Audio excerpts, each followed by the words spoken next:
வேம்பின் நிழலில் வேதனை மறையும் விளைவதோ மனசாந்தி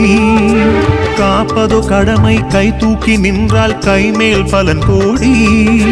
வேம்பின் நிழலில் வேதனை மறையும் விளைவதோ மனசாந்தி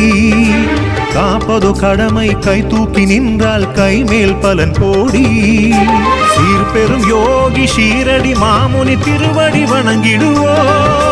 சீர்பெரும் யோகி ஷீரடி மாமுனி திருவடி வணங்கிடுவோ பார்வையை பலன் தரும் நலமுடு வளம் பெரும் நாதனை நம்பிடுவோ சாய்நாதனை நம்பிடுவோ வேப்ப மரத்தடி நிழலில் இருக்குதாம் ஸ்ரீ சாயி குருஸ்தானம்